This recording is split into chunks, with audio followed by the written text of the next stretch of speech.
Warning,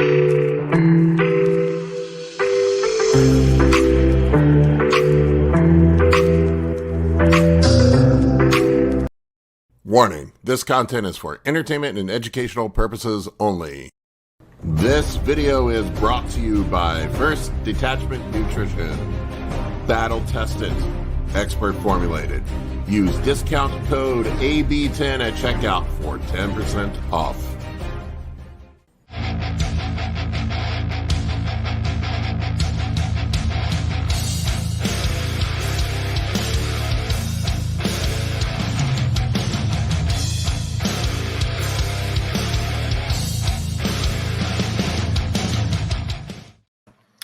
What's up, Kurt? I guess it's just you and I for right now. And the ghost of Colin. And the ghost of Colin. Colin has left his chair. I'm betting he's getting food or pooping. One of the two. Or both. Or both. That's a possibility. I don't know if we're going to have much anybody else on here today.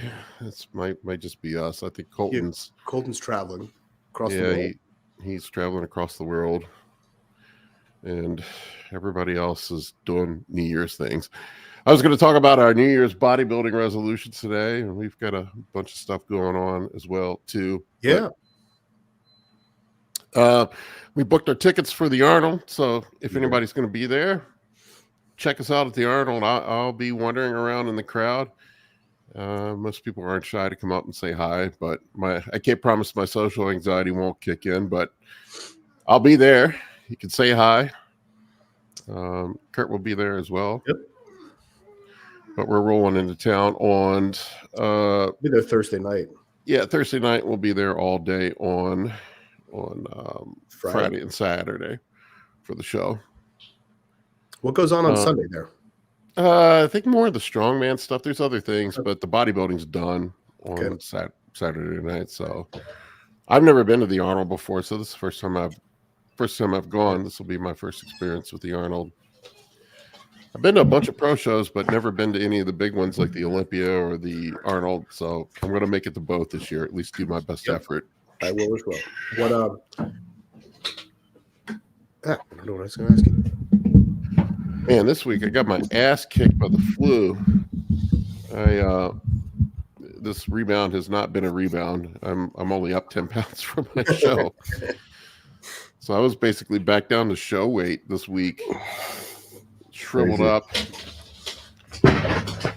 I get skinny fat when my body just wants to lose weight and get fat at the same time. It's a pretty miraculous thing. I don't know how that works. Well, because I don't think our idea of an ideal look really jives with nature. No, it's I think my body just wants to go back to being that doughy 185-pound kid that I was in high school. Well, it'd be a lot easier to live in the woods for an extended period of time like that. Yeah. I have 15% body fat at 185 pounds. That's better for being a caveman. Survive the winter. Oh my God, the harsh north. People got so upset about that short I put up with Dr. Mike where we were talking about cavemen were neither healthy nor jacked. And people were just so angry. They were talking about how cavemen were way healthier than what we are right now. And I'm like, that's not been proven. No. They died at a young age. And the only thing I will say is that genetically speaking, they were probably better off than we are. Right? I mean, if they didn't have basically all the right genes expressed, they would have been dead. But that doesn't mean they were healthier. They're riddled with broken bones and parasites. And yeah, I mean, you gotta be kidding me. And they didn't look like scurvy. That's not like a look that anyone would want to achieve. I pissed people off because I was joking. I said that some of them died at 28 from cavities, and people were like, there were no cavities around then. And I'm like, yes, they were less frequent because there were no refined foods, but there are plenty of skulls found with people with cavemen with cavities. Well, and there's a correlation between the enzymes that you're in your mouth and cavities too. It's not just sugar. Like refined sugar can do it because we don't normally break that. Like it's not anything that can really be broken down in the mouth, but it's certain people have different enzymes in their mouth. It doesn't mean that you won't get cavities without eating refined food. You don't brush your teeth for 27 years, you're probably gonna have cavities. Yeah, probably. Or no teeth. Or no teeth. Now, granted, there were. It's funny because like it's all the primal carnivore guys, But I made the joke that nobody was eating sticks of butter and ribeyes and bacon back then either. And some of the stuff is just ridiculous. Like honey is paleo, right? But like realistically, how much honey did a caveman eat? Like you're gonna go up to a beehive and you're gonna take some honey out of that, right? Like how much honey are you actually getting out of there before you get stung? No, it was whatever they could scavenge. And they ate bugs and brains and dead things, and like that's paleo. You'll go eat a dead deer on the fruit. That's paleo. Yeah. Just go live in the woods and eat whatever you can find. Yeah, and it did not involve CrossFit. Yeah, I was laughing at some dude in the comment section. He goes, cavemen could bench 300 pounds without ever even training, and I'm like, dude, there was no fucking bench press then. How would you even know? And why would you bet? Like, why would your chest be particularly strong? When do humans use that motion? What are you doing? Right. And he was saying that they were bigger and stronger, and I looked up. No, they were Cambridge had a study on it. They said the average caveman was like 5'5" and 150 pounds. Yeah. Why would they need to be big? We were get a brain endurance hunters. That's what we evolved to do, was to chase down prey over long distances. They'd get tired before we would. Yeah, and then we stab them with wooden spears. Like, what the fuck? Yeah, and we'd only eat meat. We'd only eat meat if we were able to actually like obtain it. Otherwise, we were eating fucking berries and whatever else we could find between that. The mental gymnastics people will go through to justify their way of things. Look, I'm not look. I get the idea. I think people have distorted the whole thing. I think the original idea was just to eat natural, non-processed foods. I think we can all get behind that. Yeah, but, minimally processed. People just have gotten too out there with it. Yeah. There was a group that they found in the Italian Alps that were vegetarian or vegan, but not on purpose. They had no access to meat because they were above the snow line, and they were riddled with broken bones when they found the remains of these people. They had like no teeth, they had like tons of broken bones, no muscle mass. From what they could tell from the remains, like they were just wasted away. Why they chose to live that high up in the air, I don't know. But Joshua Perry, it's hilarious. Probably can't say that on YouTube. I'll just let the comments say it. Josh always has good jokes. Are you being? I'm just gonna assume you're joking. Like, I've got a word, civilization. I don't know what to tell you. they had a civilized society, and they were keeping livestock and growing crops in fields. That's they were a step or two removed from the Unga Bunga return to monkey people we're talking about. The Greeks weren't cavemen. It was the first really civilized. It was like modern civilization. Didn't they have sewers? Romans did. But realistically, how jacked were Greeks anyway? Just because the statues portrayed actual people. The artists were exaggerating the human characteristics. It doesn't mean that that's actually what the people look like. Except for the ding dong. Yeah. I mean, that's a normal sized ding dong, right? It's cold. What? I thought it was a big ding dong. It's a good size, I think. It's always warm in Greece. Gonna be there, Dave and Jackie. No, look, I am just I get the premise of being primal or whatever. I think people just have distorted it. It's like, I think like I said earlier, I think we can all agree, just stay away from processed shit as much as you can. Eat real food. I think the branding primal is what gets people confused. Like you're saying, like that's good advice. Stay away from processed food. Don't eat a lot of processed food. That's just generally good advice. But then you brand it with a word like primal, and that evokes a certain image in people's minds, and then they start, drawing their own foolish conclusions. Is this Greek right here? I think it is. You only talk about enhanced bodybuilding, talk about natty bodybuilding. Natty bodybuilding's not fun. And it's literally the same minus the drugs. Yeah, really. There's nothing different. Nick and I have done content on natural bodybuilding. Yeah, we did natural versus enhanced, didn't we? We did. And I've done posts on natural stuff. I probably half my clients are natural. Well, yeah, maybe a third, a quarter. Yeah, I have quite a few of my clients that are natty. Let's talk about natty bodybuilding, and let's listen to Jimi Hendrix Unplugged. I think the only thing really like, I mean, when I'm coaching people, the only thing that's different is maybe I have to be a little more mindful of overtraining, and I can't push the food quite as hard. That's really like it. A very simplified, boiled down difference. Yeah. Like recoverability is lower, and you just have to be more mindful of how far you push diet and stuff, because the parameters aren't as wide. Like there's less kind of less leeway. Nick, you're making people angry with eating. I always laugh at the people that get angry at us eating online. We're bodybuilders, man. Somebody's going to be eating at all times. Who's getting angry at me for eating? You ought to see this. Somebody this clown. You look like a clown yourself, mate. Paul, it's called misophonia. It's actually a mental disorder where you're aggravated by the sound of people breathing or eating. Yeah, my ex-wife was like that. She'd get really like... It's actually like a mental thing. Yeah. I'm autistic, and it annoys me, but I still do it. I don't use it.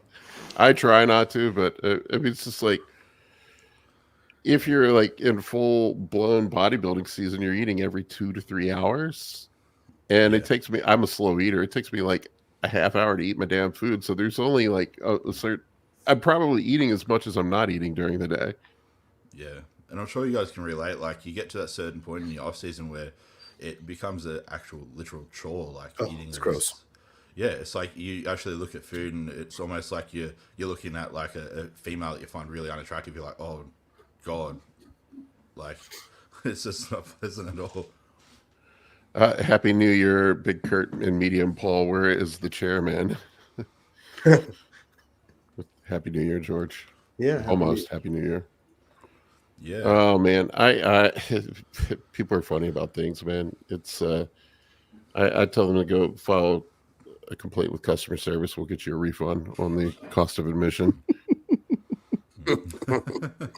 Yeah, I always feel bad that the free content that you're putting out, Paul, is not to people's liking. You know, they're really invested in the free content that you put out. It's funny. Like I have probably the amount of money I make off of YouTube, I have definitely spent more on cameras and microphone equipment than I make off of YouTube. Not to say that I don't make money from coaching or whatever, but I just do this because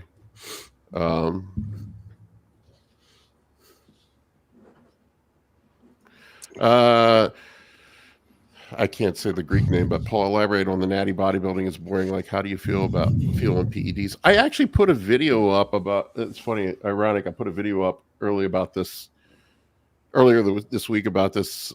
Basically, my warning I give everybody that goes on PEDs that once you start them, you're not going to want to stop. Like I enjoyed that video. That was good. There is no such thing as one cycle. No, definitely not. Same with guys that ask about TRT. They're like, well, what if I want to stop? You won't. How would you want to stop? Right. It's like the only way I can describe it, it's like being colorblind and seeing the world in color for the first time. Like, once you go into the gym on a full blast and you're strong and you're full and people are looking at you and pointing at you, and then you come off. I came off for like 10 years. A lot of people don't know that. I think it was 10, 12 years I was completely off. Came off cold turkey, and then you go back to being skinny, fat, and normal, and nobody's watching you, and it's not fun. My wife said it makes you like a better version of you, right?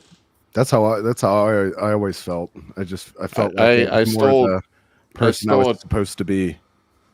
I stole a Dr. Toddism for that video. It was once you go on steroids, it's like getting bit by the vampire. You're a vampire forever. Todd probably doesn't even remember saying that. The way I explain it to you. That one I do remember. That one I do remember. Be prepared to be a vampire forever. When it comes to like going enhanced, the way I explain it to people when they ask me is like, imagine you're a guitar and you're plugging yourself into an amplifier. If you're a dick, you're going to be bigger dick on it typically. If you can get jacked naturally, you're probably going to get more jacked on it, that sort of thing. If you can't grow that well without it, you're probably not going to grow that well with it, but you'll still grow more than you can without it. And so I just basically say it's literally like plugging yourself into an amplifier, and then whatever kind of equalizer settings you have, that's what you're going to have enhanced, but just on another level. Beyond the physical benefits, like I'll be honest and just say that I have struggled with depression on and off my life, and it has helped me maintain a more positive mental disposition. That can't be overstated. Yeah. Hey Nick, people are complaining about your mic. Can you pull it closer to you or turn up the gain? Yeah. Tell me if this is better, guys. So much better. Much better. Oh, cool. I think it has a lot to do with the stable serum androgen levels. Like when you go onto TRT, you don't have those diurnal fluctuations, like the day-to-day fluctuations. And if, say, you get a shit night's sleep, everything's not thrown off as much. So then you're just going to feel more stable throughout the week, which, I totally agree. Like I can't say, I don't know how much you struggled with depression and stuff, like if it was severe or not, but I've had like periods of it when I was a bit younger and stuff. And when I went enhanced, I did notice it kind of, it didn't like get rid of it, but it kind of like flattened out the peaks and troughs a bit. Yep, same. Yeah. Yeah, same guy asked. Paul, last question. Were you training for those 12 years off of PEDs? Off and on, but for the most part, no. I go into the gym and it just wasn't very fun. You were training in Madden. I trained until I was 40 and competed since 1996 natural. I beat guys on drugs all the time. I was playing basketball and doing jiu-jitsu and things like that. I don't know. I had a bunch of injuries in the gym. I really hurt my back really bad deadlifting. And I used to be more of a HIIT power builder type trainer when I was younger, and got my early 30s, and I just kind of thought that maybe it was done. I couldn't train anymore. I liked lifting heavy. I liked going to failure or beyond failure, and I just kept getting hurt and tearing shit and breaking stuff. And I was like, fuck this, I'm done. I guess this is all my body can handle. And I came off cold turkey, had kids, focused on business, and I was off for a decade or more than a decade, I guess. Yeah, it was about a decade. Yeah, 12 years, I think, completely off. And I just didn't have any motivation to be in the gym or train, to be honest with you. I would go in periodically and do some stuff like a light workout, but I turned into a big pile of dough. I got skinny fat. Yeah, it's hard. Like when you've trained enhanced, it's hard to enjoy training naturally. Like I'll be honest, like even when you come down to I suppose a moderate replacement dose between pushes, it feels good, but it's not quite the same feeling. Like it's almost I don't say a euphoric feeling training enhanced, but you feel everything more like better, like blood flow to the localized muscle, better neural efficiency in your training, like better neural drive. I feel like Arnold had something to say on that subject, if I'm not. I think Euphoria is what he said YouTube. Too. Yeah, Euphoria. It's like humming. Paul, we're not an hour in yet, man. Demonetized. No. It wasn't me for once. Well, the good thing is it seems like AI can never understand my voice. At least Siri can't. Your voice and everyone from Scotland, I think, has the same problem. Todd's vampire analogy was just so perfect because I mean it's like you see when in the movies, like when people turn into vampires and like they start seeing things they couldn't see before, they could hear things they couldn't hear, everything becomes amplified, and you know you're on the evil side, but everything's better. And that's you could totally get into that. Like they're gonna die anyway. It's just you made them die a little faster. But I mean, when you look at the scope of their lifespan, it's like an insect to one of us. Yeah. And I think it kind of like it closes a gap between your health span and your lifespan. So your health span is more in alignment with your actual lifespan. So you just suddenly like drop dead of a heart attack or something instead of just shriveling up and deteriorating over like 2 decades. And I don't know, like, I don't want to jinx myself, but personally, I would rather live a long kind of like full healthy life and say drop dead 10, 20 years earlier than I would otherwise. If it meant the last 10 to 20 years I was just like literally a prune and I needed someone to wipe my own ass and stuff like. So if you look at Stallone, you know for a fact that if you do it right, you will have the best health span. I don't think it's shortening his lifespan. Otherwise, he'd already be dead. Mm-hmm. Yeah. I mean, if you look at someone, in his case, he was rich enough to pay smart enough people to run his shit. I guarantee you every one of us knows more how to run shit than all the doctors he's paying combined. Yeah. That 100 years from now, I would not be surprised if I'm still on a podcast or in some type of Neuralink network to where people could sign up to just be inside my body and living my life or whatever. That kind of like that Strange Days movie. If you ever saw Strange Days with Ralph Fiennes from 1998 or whatever. But I just think that if Israel's right, they're going to reverse aging anyway. They've already done it at Harvard on rats or something. And within 20 years, it's going to be relatively affordable. Think about this. The iPhone is 100 times more powerful than all the computers that got the spaceship to the moon. All right. And now every single person has one. It's only 60 years later. Yeah. So I think it was 2 megabyte. What? I think that's how big the computer was at NASA. It was a 2 megabyte. We have a fucking driving car that talks shit and tells jokes. All right. I mean, Paul does at least. I don't have one yet, but I will. And I totally think that something as simple as back to tanks and what do you call it? Or like the thing in Alien where they just put someone on the ship diagnostic bed and it diagnoses your illness and treats you right there. That's going to be in 20 years. We're not going to have people dying unless you get Paul and I were talking you're last going to be night, fine.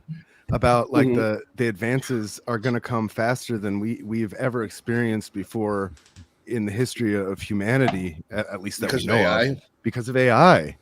Like right. we used to be on like a linear path in terms of like computing power. What was the name of the law, Paul? Moore's law. Moore's law.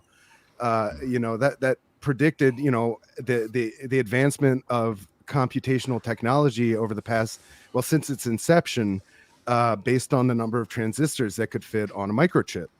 And as they were able to fit more and more, he was like, it's going to go up in this linear fashion. Now with AI, we're talking exponential, not linear. Yeah. It's hard to fathom. Yeah, we basically maxed out Moore's law and into the next phase now. Yeah. Yeah. And then also, if we look at the amount of advancement that took place in the last 150 years, it was more than the previous 2,000 or 3,000 years. And we're about to get to watch as that happens. So just everybody needs to try to hold their shit together and not degenerate, not break down, not die. Just try not to die for 20 more years, and you'll get to be young forever.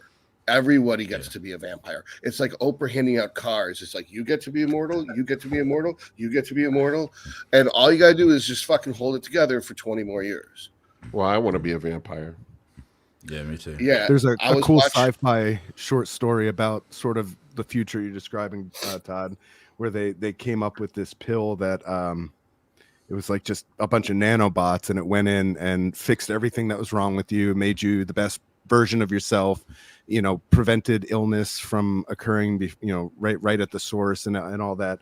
And I guess in the story, there was only the protagonist took this pill or something. Something happened to everybody else, but she lived forever, and she eventually, like a super powerful AI computer at the end of time, needed her assistance to solve the ultimate problem of the heat death of the universe, which she did. And that was the Big Bang, and is kind of like interesting kind of a story. But I don't know if I'd want to live that long. But so the end of the story was the Big Bang that took place 13.4 billion years before us currently. Well, or maybe the next Big Bang. At the eventual heat death of our current universe. Like how do you prevent it? You restart the cycle. I always like the theory that there's one black hole that swallows them all. And then once the mass inside that black hole reaches that critical mass, it explodes. And that's the next big bang. So the whole universe could very well be. Everything else in life works in a cycle. Yeah. And then you zoom out further and it's just some alien at his computer power cycling his machine, right? Yeah, I always like the existential core behind certain science fiction, rather than being as meaningless as most of our real mundane existence, but the concept that there's some type of allegory underlying every science fiction thing, not necessarily ethics or morals, but something more even deeper than that. Absolutely. Some of my favorite sci-fi is it melds like hard sci-fi with spirituality. I think I'm not like Mr. Woo Woo, like I'm not like doing sage burnings and holding crystals to my forehead, but like you're not. Well, why not? Only if you subscribe to my OnlyFans, but there does seem to be something to it. You know what I'm saying? Like, I think like as we enter this realm of like the next frontier of science, and like quantum computing and taking a look at subatomic particles and their interplay with each other, like we seem to be breaking into like where those two meet, and it's interesting to me. I just want to know if AI can make my quads bigger. I knew there was a joke coming. He's like, we got to lighten the mood here. And he was coming up with, oh man, this one time I was talking to a witch and she was telling me that she could see auras.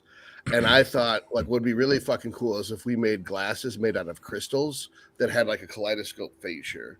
And that all it did is it was like a filter where if you have the red filter in, you could see anyone who had a red chakra. And then if you hit the button again, the next crystal would drop down and you could see anyone with an orange chakra. So you could try to scan to find people who had like a violet or indigo chakra, and then that would be the people that you try to pull into your life. Well, I need to do some chakra research. I know nothing about it. So it starts at the bottom with sacral, and that's basically like sex and shitting, basically. And then it goes up. And I know there's going to be girl. Yeah, so it's like I know there's someone who's going to watch this, and they're like, "He's all wrong," blah blah blah. It's like, I'm white, give me a break, all right. And then the next one up from there is like greed and hunger are like what they're focused on. And then the next one up from there, yellow, is where I'm at. That's like power, specifically willpower and mind stuff.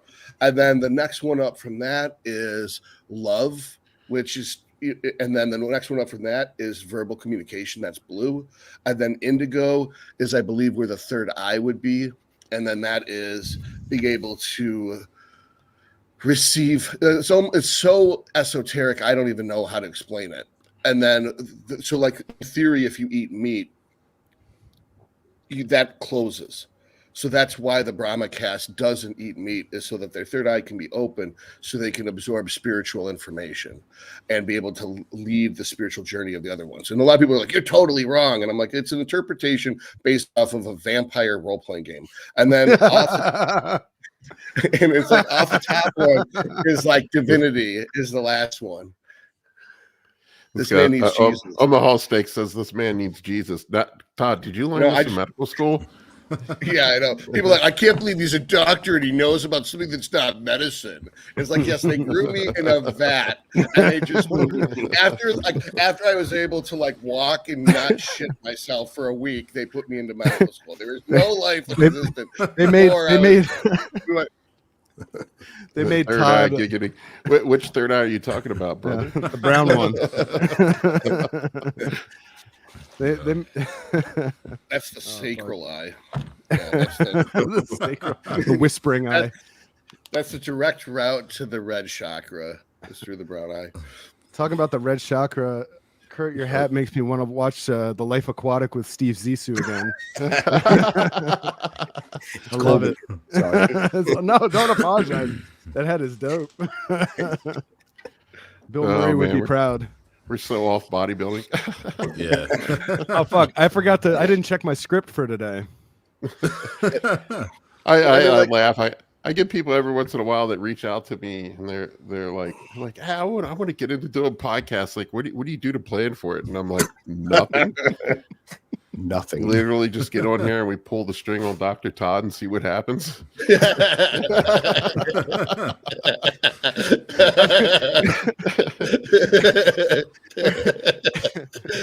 how we do podcasting. Whatever happens, happens. Dude, that just made me think of like in Ravenloft, they had the toy golem. So in D&D, there's all these different golems. There's clay golem, iron golem, quartz golem, whatever. They all do different shit. It's all based off of the ancient Jewish thing about golems. Todd needs to teach how to open the brown eye. Anyways, like people are still Todd doesn't like poop jokes. All right, so there's this toy golem where it would just like lay out in the street, and it would like have kids come pick it up, and then when they took it home with it, when everyone's sleeping, it would wake up and murder everyone in the house. And I was like, that is the creepiest fucking monster I've ever heard of for any game ever. And to this day, I have not found anything creepier than the picture of the toy golem from the Ravenloft Monster Manual from like 1992. Did it look like Chucky? So that's what I was going to bring. That was the linker I was getting to. Is it's like, I think the people that wrote the Child's Play stuff got a hold of that toy golem stuff, or vice versa. I think maybe the toy golem was based off of Child's Play, because when he said we just got to pull Todd Spring and let him go, I just thought of like a cross between a toy golem and a Chucky. Well, golem is actually based in Jewish folklore. Yeah, Right. Yeah, it was supposed to protect the Prague Jewish quarter from Christians who would kill them, and you would inscribe life into the clay on its forehead, and the only way to stop the golem was to shatter that tablet on its forehead. Are you going to be the Arnold, Todd? Yeah. So, folks, you can have your discussions with Todd about the golem and the third eye and chakras live and in person at the Arnold. The brown eye golem. Yep. Yeah.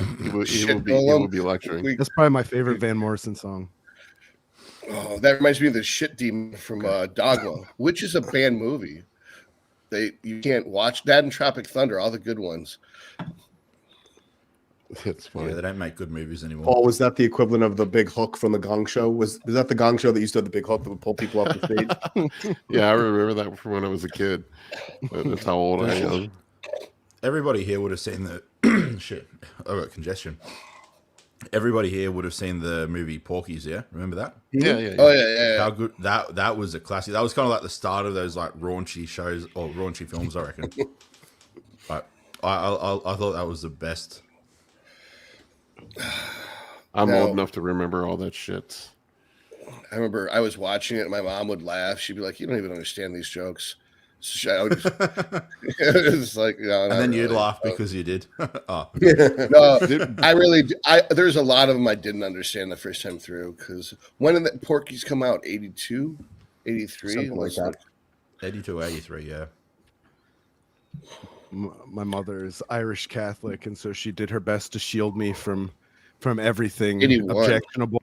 Like she wouldn't let anything like that into the house. And then right as I hit puberty, she got us the internet. So sorry, sorry, Mom. Yeah. But the good old dial up where you had to connect it and make all the noises. I think I learned how to. I think the first virus I learned how to clean up was one I downloaded on the family computer in search of porn. Like the whole computer like locked up, and I was like, "Oh fuck!" Remember the anticipation of downloading your porn one line at a time? Oh yeah, and it was a picture. It was a picture, just like, that's the nipple. That's the nipple. Oh man! And then when you went over your monthly quota, it would just like go to this like cap speed, and it was like super slow. The kids these days, they don't know how good they have it. No. Yeah, with their iPads and their instant fucking, it's crazy to think that you can like stream in 4K. Like, I remember when they were just able to like Bluetooth these like black and white pixelated videos from phone to phone. Like, cell phone to cell phone. Yeah. And I thought that was amazing. Back in the day when Playboy was a king. I have a good story about porno magazines. I was in high school and I was in a music group and I would travel in the summer. I went away and I came back home my mom was very Christian. I came back home and there was a pile of Hustler magazines sitting on my bed when I walked into my bedroom and I'm like, what the fuck is this? And my mom comes in with my dad and she looks at me and she goes, I am very disappointed in you. And my dad's standing there like nodding his head like yeah. And I'm like, what the fuck is this? I don't know where these came from. Jesus Christ, I would have never left for the summer if I'd known these were here. They were your dad's. Yeah, they were my dad's. He had them up in the top of my closet. He hid them in your room, so you got busted with them if she ever found them. And then it happened, and so and you weren't there to defend yourself, so she stood on it for the whole time. Yeah, so that motherfucker. I would totally do something like that. I hope he bought you like a Nintendo game or something. No, oh man, he completely threw me under the bus with that shit. I'm like, I swear about him. She's like, you don't need to lie. Jesus knows the truth. I'm like, I swear. I don't know where these came from. It's no like idea. The best part is they're hustlers, which is like so degrading to women compared to all the other ones. Just for like unnecessarily degrading to women for no reason. Oh, there's a reason. There was Playboy and then there was Hustler. Hustler is when you knew you were a serious pervert. There's something wrong with you. We only read Hustler for the articles. Yeah, Hustler celebrated women's beauty and sexuality, whereas Hustler degraded the shit out of women. Oh, you mean Playboy? Yeah, Playboy versus Hustler. Yeah, I remember my dad. Flint was the character though. Yeah, he was. That was a good movie. The People versus Larry Flint. Yeah, that was a good movie. Jason posted a very concerning question. Oh, we're getting to it. We're gonna get to it. Is his penis turning black? What's going on here? Not that concerning. I meant like shriveling up, not like it's going through racial identity. You want to start getting to questions or before we get to the questions, I figure we capped off the porno talk. I just want to let everybody know that Kurt and we have an eCourse launching next week for anabolics. If you want to learn all the real science with the bro science about PEDs, we have a pre-sale going on. Its link is in the video description below, so it's in there. It's going to be phased out over 90 days, so it's a 90-day course. It's up. You can get a 10% discount if you pre-order now. Nice. Let's do some questions. Well, since Nick was bringing up Josh's question, Josh says, should I break up with my manipulative girlfriend and go to Brazil and get a few 9 out of 10 hookers to get over it? Yes. I would say no, but I don't know enough about the situation. Probably don't want AIDS. I would yes to the breakup with a manipulative girlfriend, but Brazil hookers probably not, but definitely break up with a manipulative partner. I don't know your girlfriend. Maybe you're the problem. I'd have to know more about the story, right? That sounds like they've been on again, off again for a while, based on his next comment. Argument's sake, let's assume he is the one being manipulated. Then he should, right, but if he's not, he should see a psychologist. All right, so he says she likes to pretend break up with me to push me to change. What is she trying to change? Always happen when I'm busy at work. Also, all right, so she's definitely manipulative. I guess just break up with her, but I wouldn't travel to bang hookers. I guess if you want, go on a trip to Colombia and try to meet a really nice girl that's a 10 that isn't a hooker, and maybe bring her back with you. You know, that seems to be a more responsible way of dealing with it. I would take all that hooker money and invest it in growth hormone. Yeah, there's always that. And then success will come to you in the form of a 9 out of 10 lady that you don't have to pay for.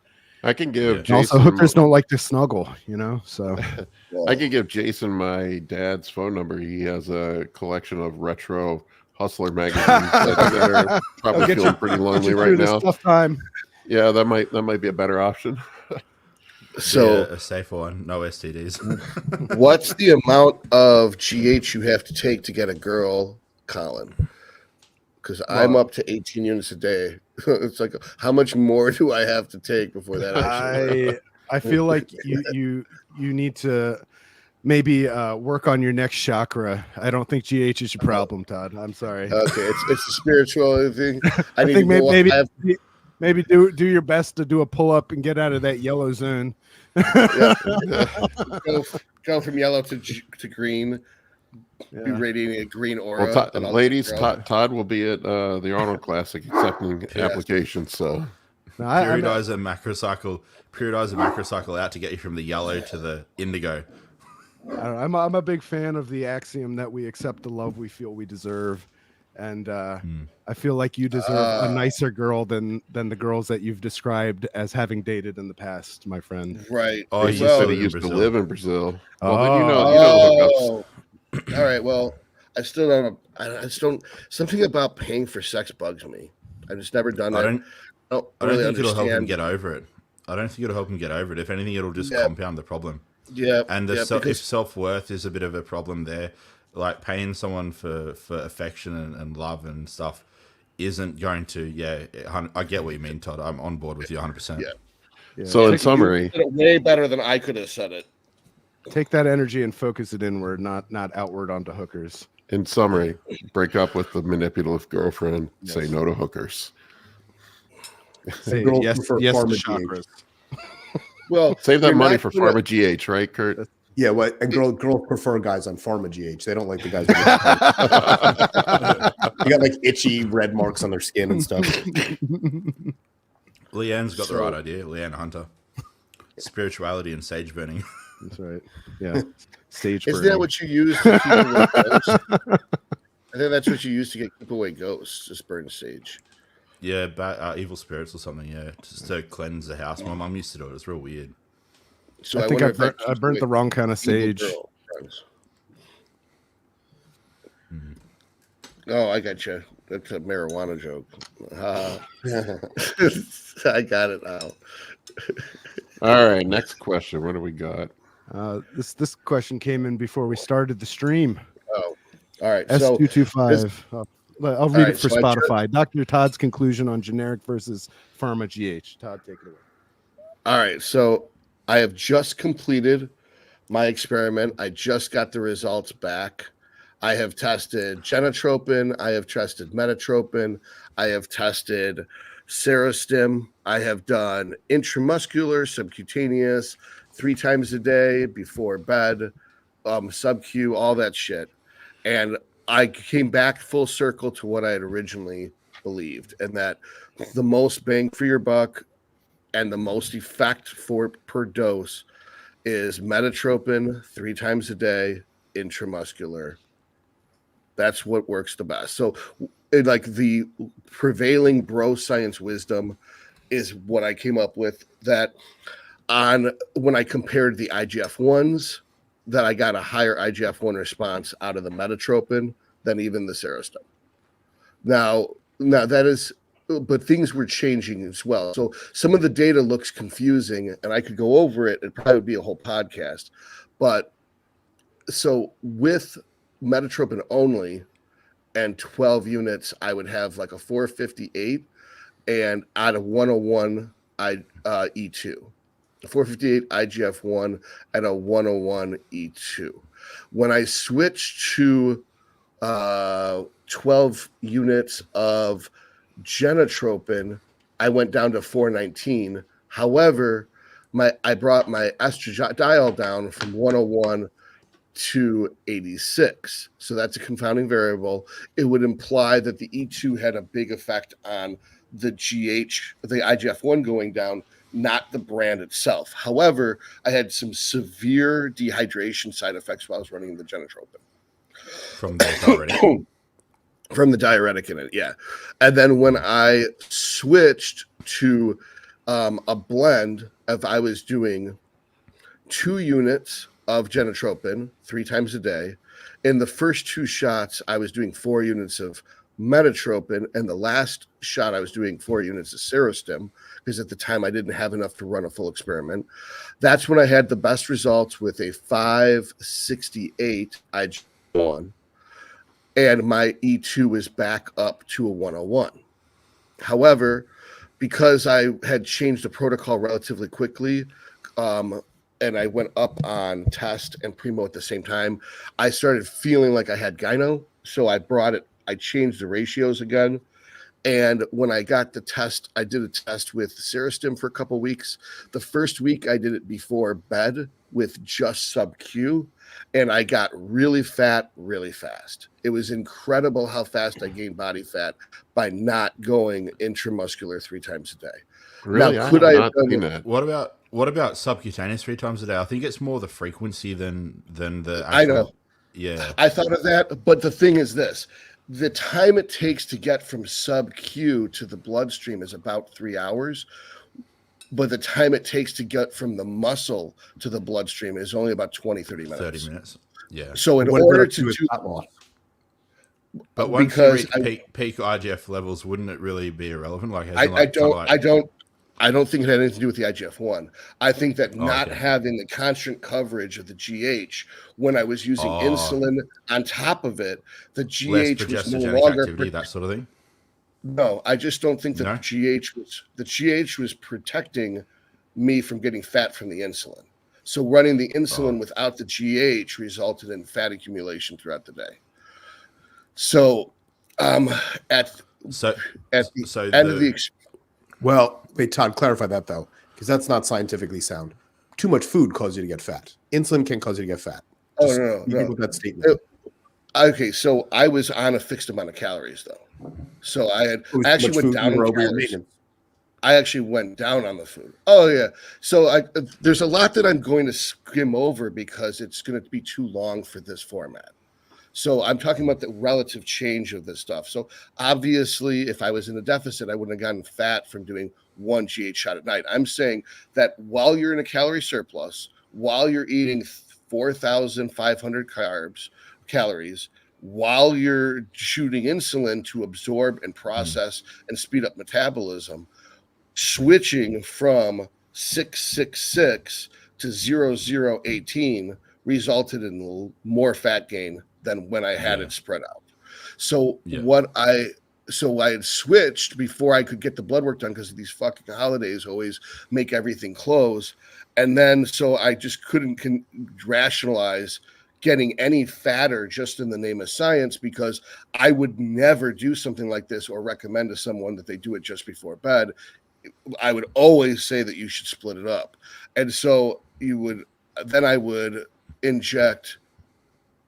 I went back to, I think I went to 2, 2, and 14 in order to limp my way through till I could get the blood work done.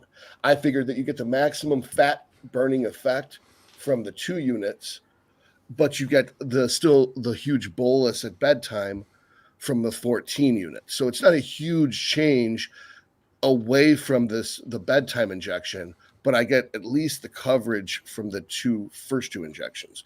I immediately fatty acid liberation throughout the day. Immediately started seeing cosmetic changes. Immediately, I didn't get any more tired. I didn't get any more side effects. Just looked 100 times better almost overnight, which makes me think it was more of a water retention thing than a fat thing. Whatever. When got Probably the blood water. work done with this. When we got the blood work done from the Serostim, and the results came back as a 70 E2, a 490, and IGF-1. So what that tells me is the Serostim and the Metotropin are probably exactly the same in effect. It's probably exactly the same in side effect. The big difference between the two is that the Metotropin is 1/5 the price. The overnight, you're supposed to change and look like a totally new person that Chase had said had happened to him when he switched from Metotropin 15 units to Serostim 18 units. I did not see that whatsoever. I saw no appreciable difference at all. The biggest changes I saw was if you use the Genotropin, even 2 units a day, 3 times a day, you will see a dramatic change in your cosmetic appearance, because the little bit of mannitol that's in those baby doses really does make a change in your cosmetic appearance. However, the Genotropin is more expensive than the Serostim, so you're going to be spending $1,000 a month just to look slightly better. You could probably take a hydrochlorothiazide and look slightly better and save. You don't need to.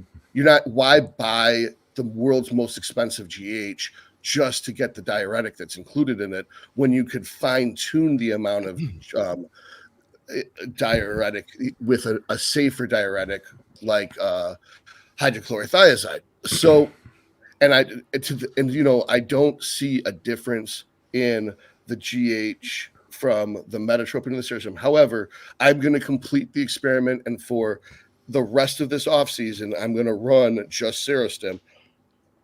I'm going to do 2 units of Metotropin in the morning, 2 units of Metotropin either pre or post training to protect me from building fat, and I'll just shoot the whole bottle of Metotropin at night.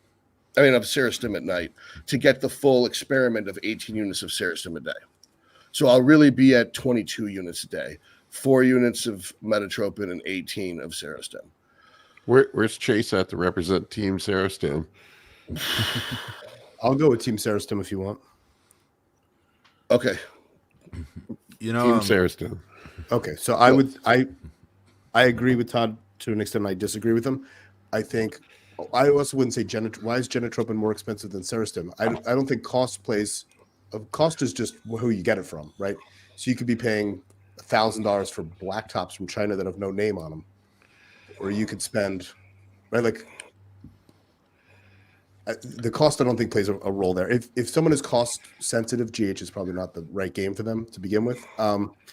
I found the same thing as Chase, 18 units at night, Serostim, sub-Q. My weight went up by 1 kilogram a day for 14 days in a row.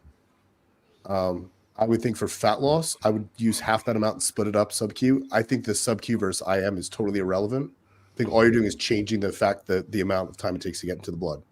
I'm not sure what effect there's there. There's no scientific reason. It would be the same, because you can't argue that, well, if you take your TRT sub-Q versus IM, what are you changing? You're only changing the duration. I know, but that's my point. You have interacting with receptors. In order to do 3 shots a day, the first 2 have to be IM. Otherwise, they're overlapping each other. Then there's really no difference. Depends how long you're awake. Okay, you don't have to do 3.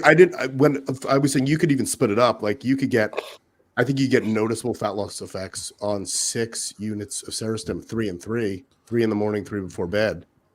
You can, if fat loss is your goal, you don't need to use 18 units. You don't need to do this 1 bolus. But if you want to grow, I mean, there's a reason why for HIV it's used as a bolus before bed, sub-Q. It's not, the guys at EMD Serrano weren't screwing around. They weren't hypothesizing shit. They experimented on this and it worked. For AIDS patients. Well, we're not AIDS patients. Worked for me. I didn't see any benefit at all to using 18 units before bed, and I did not see any benefits from using Serostim over Metotropin. Okay, I've been the same weight the whole time. I would say I don't know if the only difference I saw between the Serostim and the Metotropin was the binders. The binders can be like aggravating to the skin, especially if you dilute. Like if you were shooting, like when I shot a whole bottle, if you don't dilute it very thoroughly, it would aggravate the skin. But versus the Serostim, you can literally put half of 1, 0.5 mLs of water in each whole bottle. And as I always tell people, if you don't want skin irritation, don't inject sub-Q. I was just saying that's the only difference I noticed. Right, and so I get around the side effect of skin irritation by shooting intramuscular. Okay, but I'm saying, but I don't think I think the problem is for the audience. There's no actual scientific reason why IM versus sub-Q is going to make a difference. The average person they can't even eat chicken or rice on a regular basis. I don't think how they inject something is going to make a freaking difference for these people. So I was just answering this question that in order to get to peak concentration faster, you use IM. If you don't want peak concentration faster, you want to drag out the curve. You want to blunt the curve like they said you could do with a certain virus that didn't work. Then you can do sub-Q. I don't have a sub-Q compartment.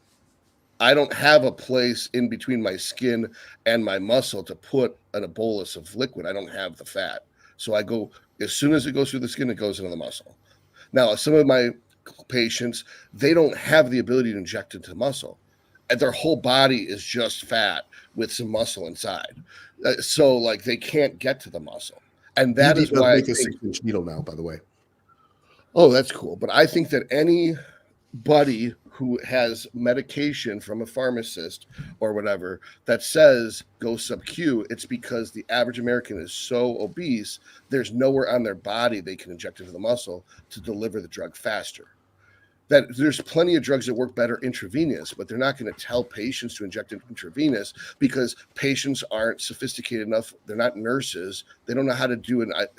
Likewise, they don't really want patients injecting anything. So that's why they tell them to do sub-Q. Is it's the least evil. It's what's the proper term? It's the less invasive way to deliver medication. The same reason why they always say the stomach. It's like because the person's hands can reach their stomach. If they're fat enough, they can't wipe their own ass. So it doesn't really. They're not going to say inject in the back of your knee where there's going to be a lot of arteries and nerves and stuff. They're going to say inject the fattest parts of your body, which on women is the thighs and on men is the stomachs. And that's generally where they tell them to inject it because it's everything a pharmaceutical company does is based off patient compliance. I don't think anything is about drug optimization.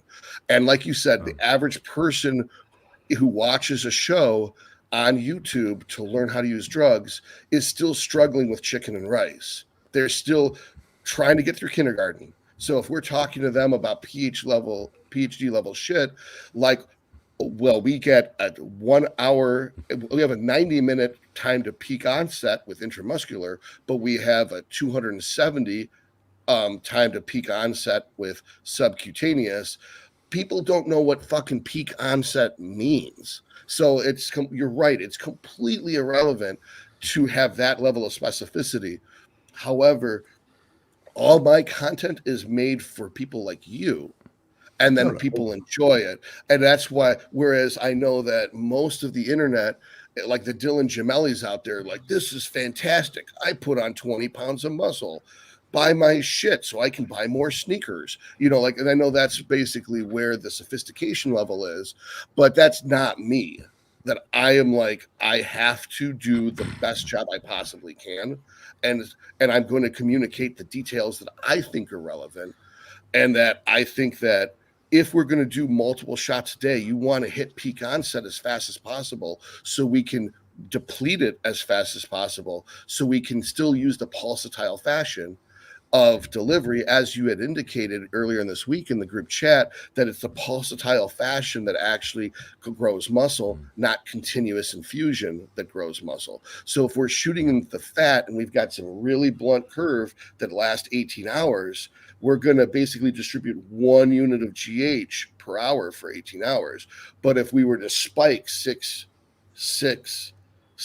with intramuscular injections, we might get a bigger turnover of IGF-1, which is what the blood work indicated, although there was the compounding variables of me having my estradiol moving throughout that process as I was trying to mitigate the gyno by adjusting my Primo to deal with that at the same time. It wasn't how I planned the experiment. I didn't say, I'm going to fuck with 2 variables at the same time.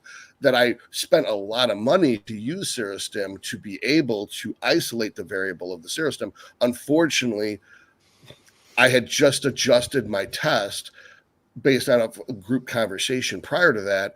And then as a result, the gyno started popping up right when the experiment began. And so I had to try to modulate that gyno by adjusting my Primo and test to be able to get it just right. And I can read my own blood work because I have 3 years of it. So I know what I should be at 70. I know what I should be at 86. I know what I should be at 100. But if I was to discretely distribute these 3 data points, this is 12 units of genotropin. This is 12 units of metotropin, then this was 18 units of Serostim, and this is 18 units of metotropin. That data points alone have too many variables because the E2 is moving. But I know what those relative E2s are. And so that's why my conclusion from all of this is the smartest way to do it is you find the cheapest real GH you can afford, and you do 2 units, the rest. And if the rest is 24 units, because you can afford 24 units, use 24 units. But if you go over 2 units, those first 2, you're not going to get any extra fat benefit. And you're probably not going to get the benefit of the highest systemic IGF-1 conversion, because you get better systemic IGF-1 conversion at bedtime. And if you're going for earlier, like maybe you could get more out of IGF-1 conversion if you shot earlier in the day.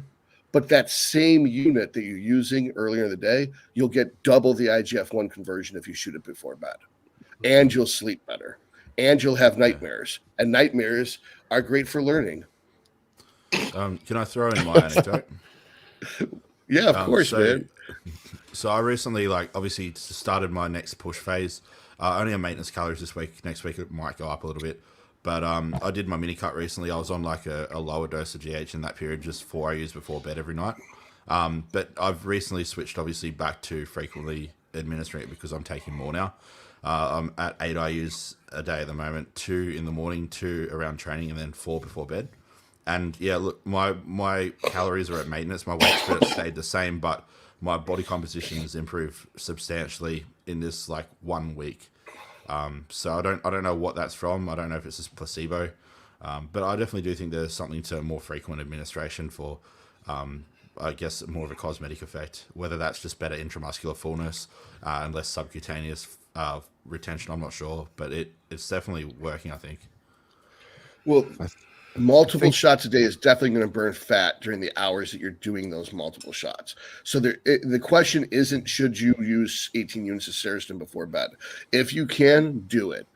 Does sub-Q make sense before bed? Yes. My whole point is it makes more sense to also do 2 units at 2 other times a day to minimize fat accumulation, because if you put on 10 more pounds of fat in the off season that you didn't need to put on, that means that you have to diet for 2 more months, which means you're not growing for 2 months. That so you have to look at it. It's only 12 months in a year. If you have to cut for 3 months versus 5 months, you have 2 more months to grow. So you should always minimize fat gain, if for no other reason. There are a plethora of other reasons, but just if that reason alone, that you should never accumulate fat if unnecessary. So there is reason as to why I'm probably seeing these changes, like having that frequent dosing of GH at maintenance calories probably driving body recomposition.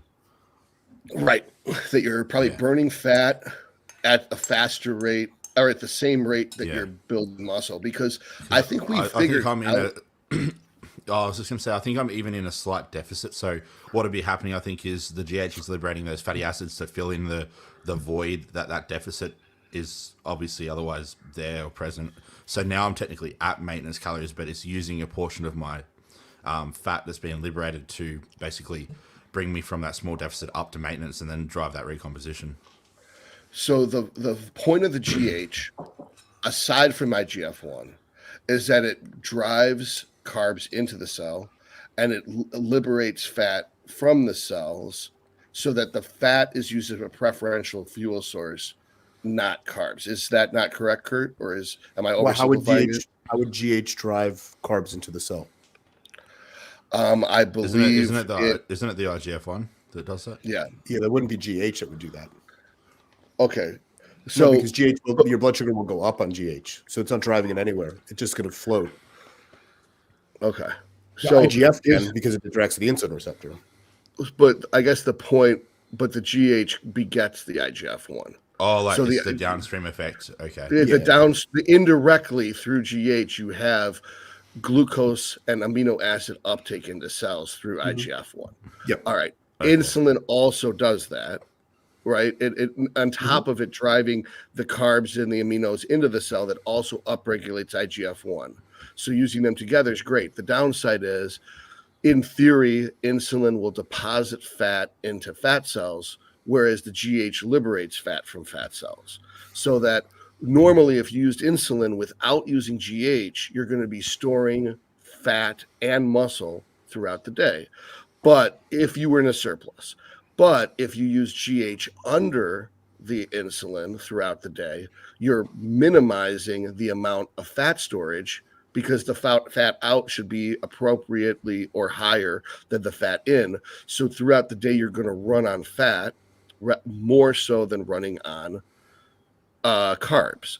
So in a surplus, all of our fat goes into body storage fat. So if you have 50 grams of fat a day versus 100 grams of fat a day, it makes a difference. Even if you're same 5,000 calories, you're going to be storing about twice as much fat every day. And then while you're sleeping, in theory, you're going to be burning that fat. But so we want to minimize fat intake throughout the day if you're enhanced and you're in a calorie surplus. I think that by using GH throughout the day, you can run on that stored fat. And in theory, you can get even leaner. And that's why I think my December pictures look leaner than my June pictures, even though I'm up 20 pounds, is I think that I had somehow managed to burn more fat throughout the day and night in those 6 months than I was eating with my 50 grams of fat per day. And it doesn't make a lot of sense based off of your basic physiology, because that basic physiology is all true for calorie deficit. It doesn't matter what you eat.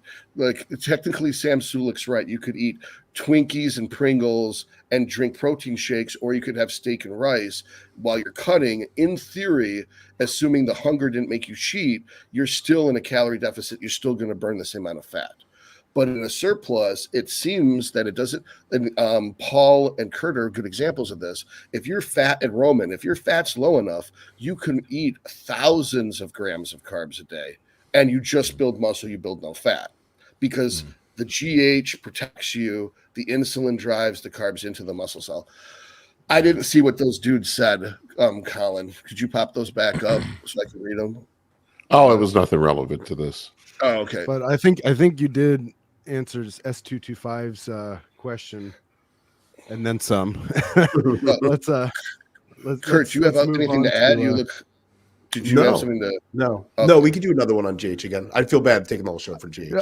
No, I mean it's it's highly pertinent. A lot of people are asking about it, but we do have like. Hey, I'm doing my whole shot at night, and my scientific research says I'm too lazy to do it 3 times a day. So, yeah, it's working for me. All right, we have here Jeff. Have any of you found that Primo acts as an AI for you, but Masteron doesn't? I had low libido on 350. Yeah, me too. Same. Kurt can explain why on this one. That would be cool. Yeah, well, it's not if we found, so Primo's metabolites, one of the metabolites acts as an AI, and Masteron is not an AI, it's a SERM, right? It interacts with estrogen receptor beta.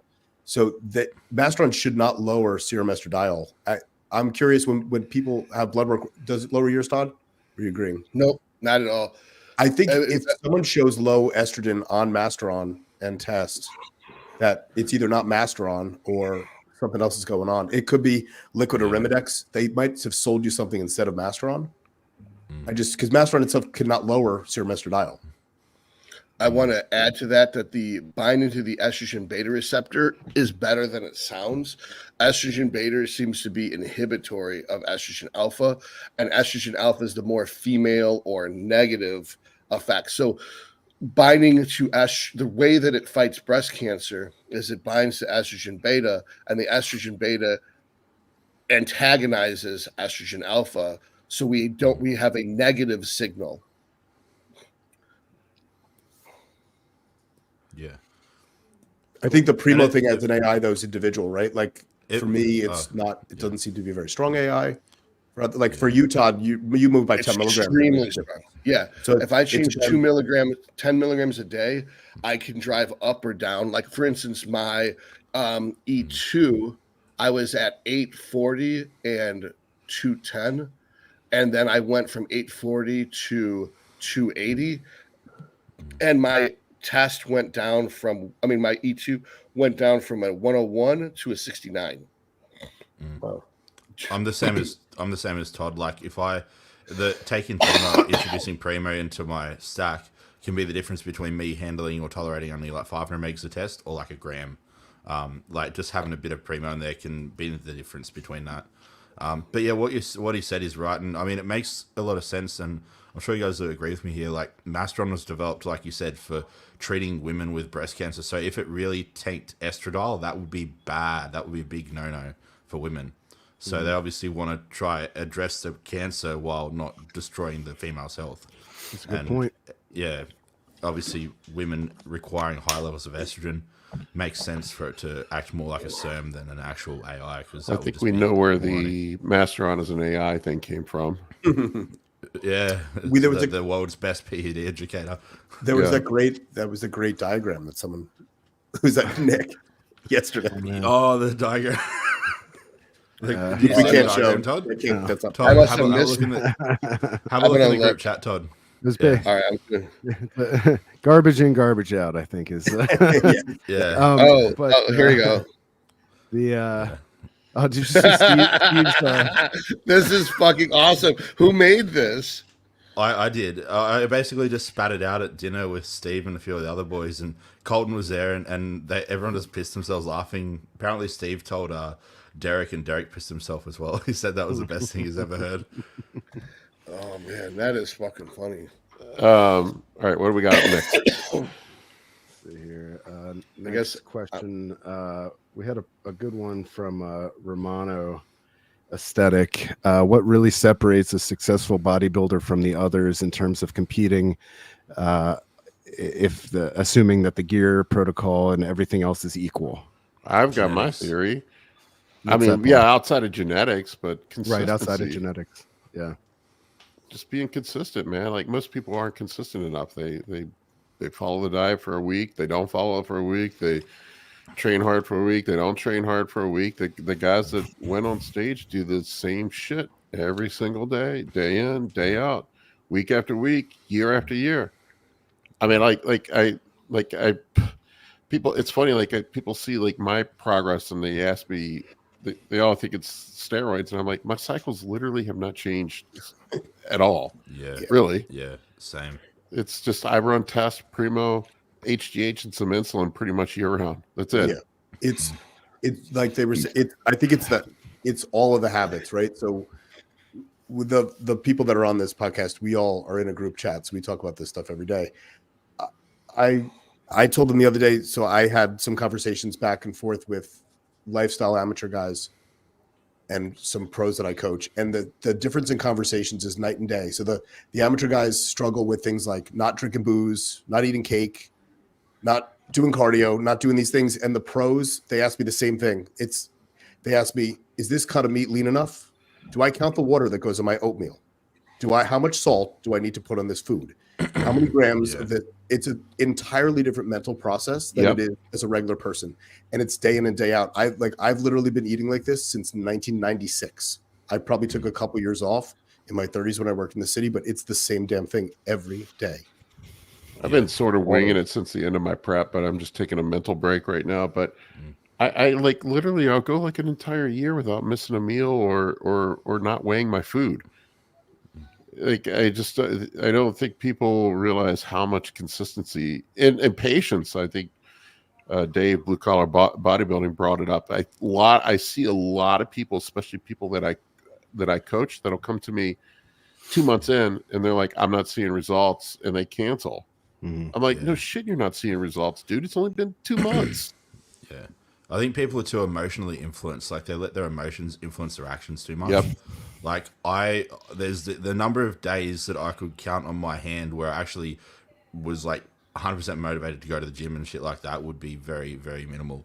Like I would drag my ass to the gym even if I don't want to, because I know my goal requires it. I love training, don't get me wrong, but I still have the days where I absolutely loathe thought of going to the gym, or I'm sore and I'm thinking I'll just sit around at home a bit. But I don't do it because it's almost like it's hardwired in the back of my head now from just years of constant repetition. Like I just do it. It's part of my identity now. It just baffles me when people give up after like a month. Like I'm not seeing any progress, or 2 months. I'm not seeing any progress. One of the, I mean, it's like if you wanted to go out and be the best basketball player you could be, you're not going to be an NBA player after 1 month of shooting shots. I mean, it's just doesn't happen like that.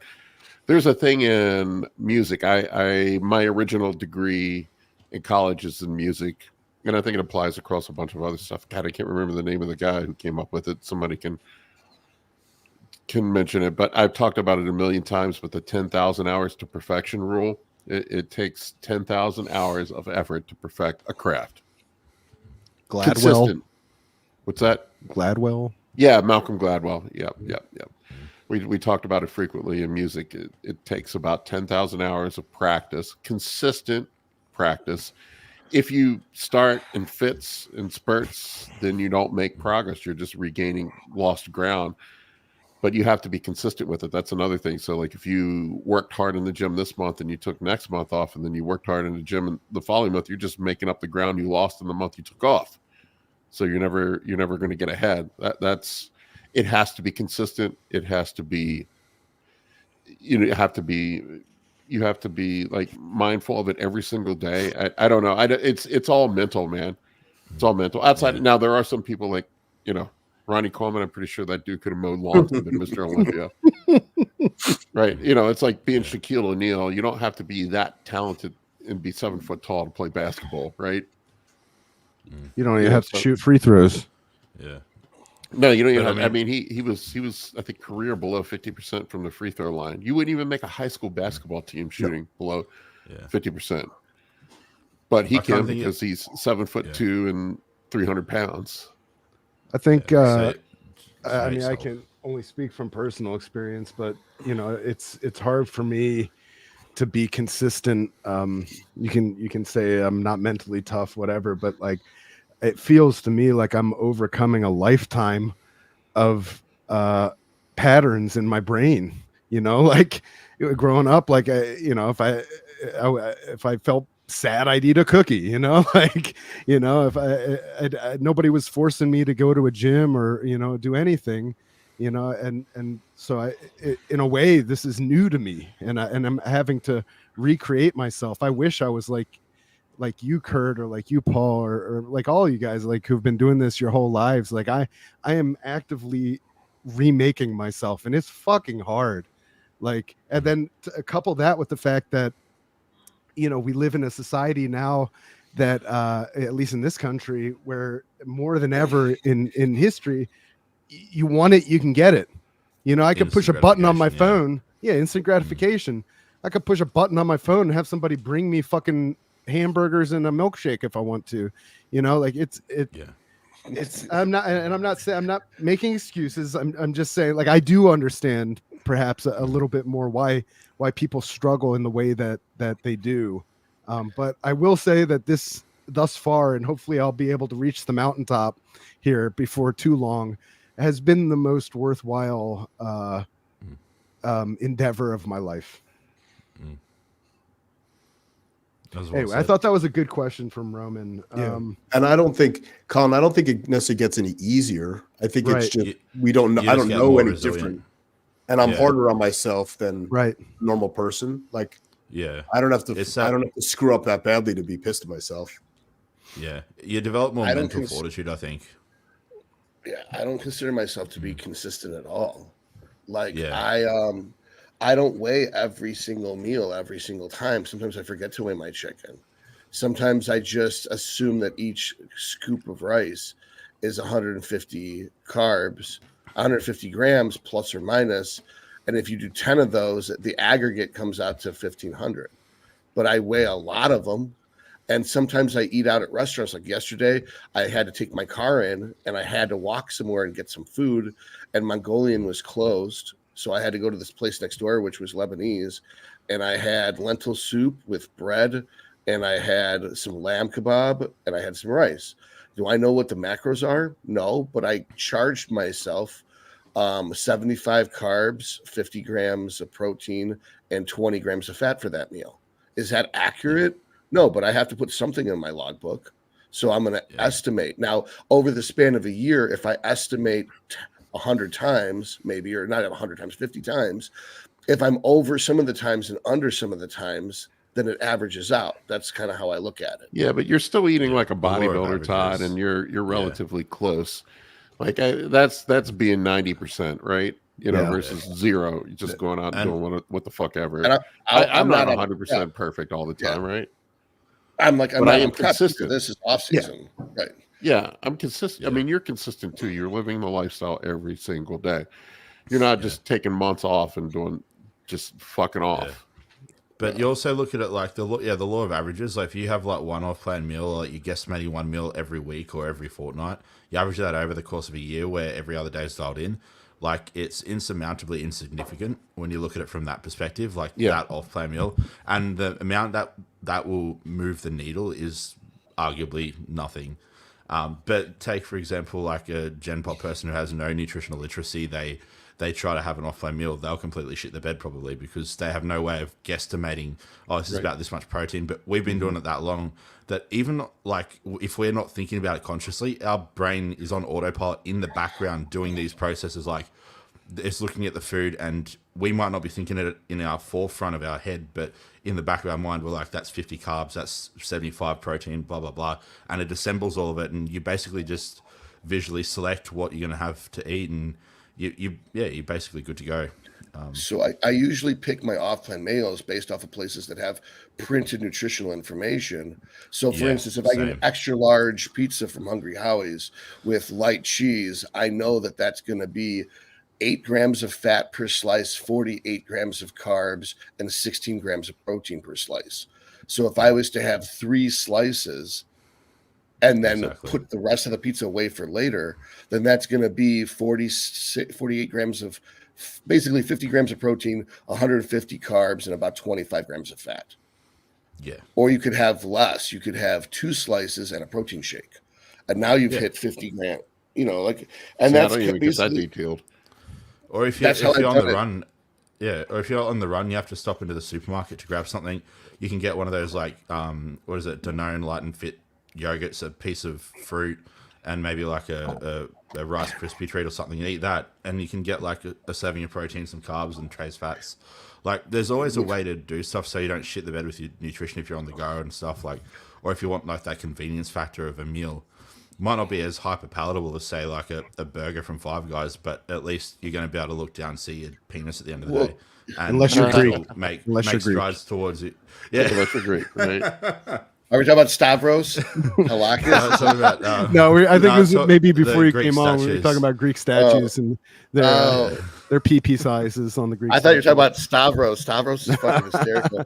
So my go-to is Taco Bell. If you get 4 chicken soft tacos with fresco style, then it ends up being 60 grams, about 42. It goes 56 grams of protein, and it's about 44 carbs.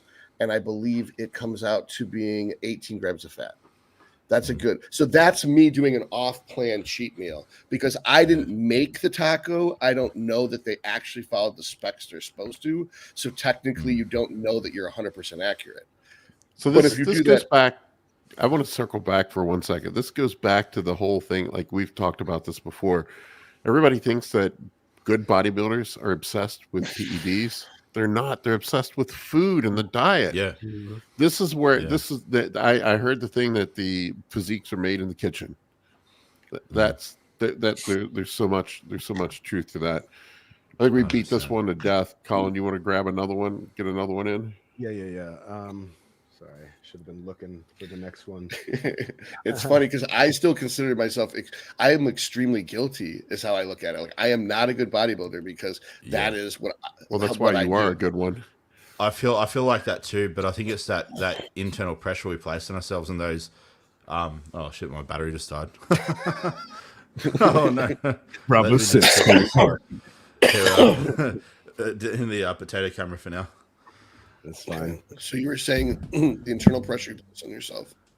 Yeah. So we hold ourselves to these unrealistically high standards, and it's to our advantage because it helps us kind of stay on track with what we're trying to achieve. And I mean, I'm the same as you, Todd. Like, I mean, people always say to me, "Oh, I wish I was so like committed and as consistent as you."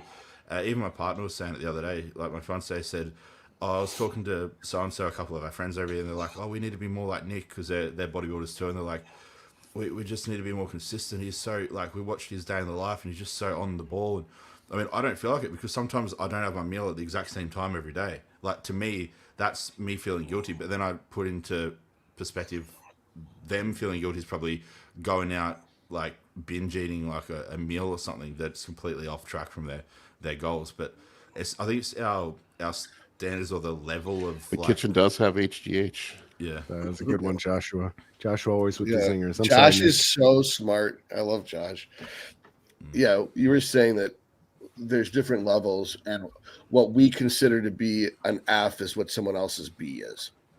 Yeah, exactly. Yeah. So it's and I think that's what makes a good bodybuilder, though. Like, you hold yourself to these unrealistic standards. I think I made a post about it a while ago. Like, we need to be able to look at our physiques and be hypercritical, like, recognize our biggest flaws and almost amplify them to the point that we, like, focus on doing everything we can to fix them or address them. And the same thing with our diet. It's like it is almost unhealthy. We do have a disordered relationship with our food and our physique. But it's a more healthy disordered relationship than exactly, like somebody who, for example, you know, I may or may not have resembled in the past, you know, say I'm having a depressive episode and I've got a voice in my head that's telling 100%. Me that I should punish myself. Like I was listening, Kurt was saying, like, he's hard on himself. I'm hard on myself, but in a not positive way. You know, like if I'm hard on myself when I'm like struggling with depression or something, I'm gonna be more prone to listen to that voice in my head that tells me to do the thing that's gonna make me spiral and then make me feel worse about myself, because that's what depression does to you. So you know, maybe measuring everything and being beholden to eating at a certain time every day and being on the ball like that is technically disordered, but you know, compared to you know the vast majority of normal people, I don't even know if I would agree with that. I think most people have disordered relationships with food in this country, but it's a more healthy disordered relationship with food is what I'm trying to say. Yeah. Well, when I say disordered, it's like subjective. Like, I don't mean in a bad way. It's like disordered as in it's not orderly to the general it's like consensus. Deviates from the what should be the norm. Yeah, so I understand what you said. Yeah. I had this is one thing I want to address. Shade says, as important as diet is, I think Todd would agree that training is 80%, especially for those of us who don't have good genetics. I completely disagree with this because I see plenty of people that train hard and look like shit. Yeah. But on the contrary, too, you could have your nutrition dialed in. If you train like a pussy, you'll just get fat if you're in a surplus. I think it's relative. It's relative. There's a, and I honestly, the diet is the hardest part. Yeah. And most people are in the gym, like to train and are train hard. It's very few people that can stick to. That's the easy part. The hard part is the diet. You know, Dorian Yates. So I was just say Dorian Yates. I'm going to misquote him. I hate misquoting people, but Dorian Yates said something in an interview once. The guy asked him about diet being the most important thing, and he was like, "It's not. It's just that most people struggle the most with it." He said it's a tripod. He said you have training, you have diet, and you have supplementation or steroids. And he said if any one of those things isn't there, the whole thing falls over. He goes, they have equal weight.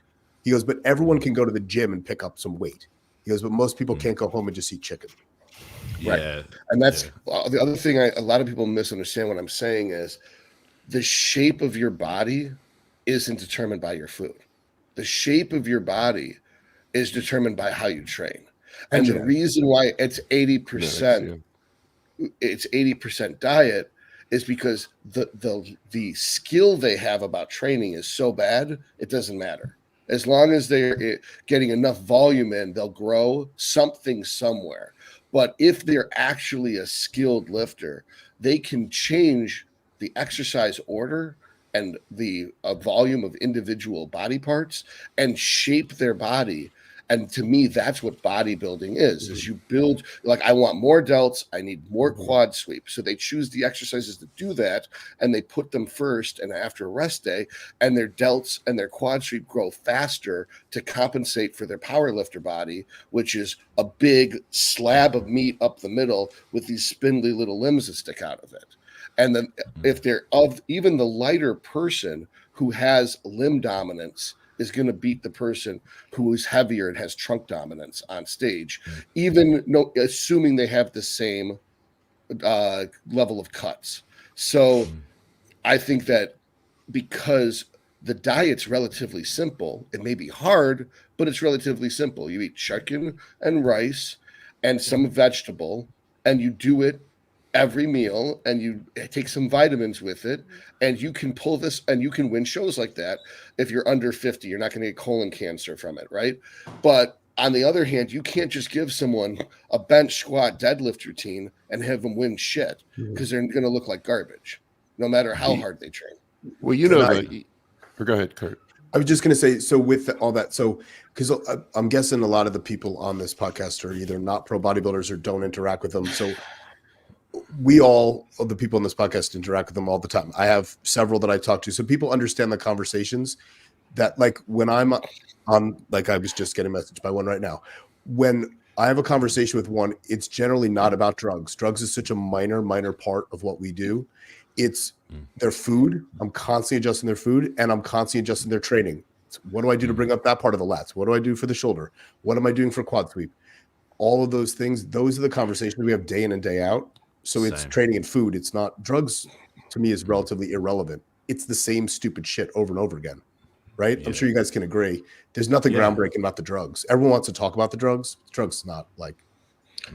And I think that it's only the people that aren't bodybuilders that want to talk about drugs, because they think drugs is the difference between a good bodybuilder and them.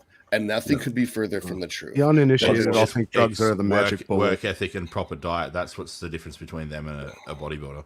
Yeah, they don't want to face the music that they suck shit at doing the basics, and so they're trying to, I suppose, project the importance or the relevance onto the drugs that they're not taking as being the solution to all that problem. Looking for an excuse, a scapegoat. The scapegoat, yeah, exactly. I remember once I had some guy who brought a camera, and he wanted to film me and do a special called Bros and the Pros, right? And his dumbbell press was 40 pounds. By the time I fixed his dumbbell press, it was 5 pounds.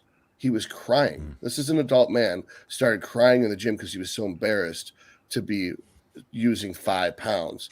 And of course, he says the same thing everyone says. It's like, I've been doing it wrong my whole life. That's why I look like this. I never made any progress because I don't know how to lift.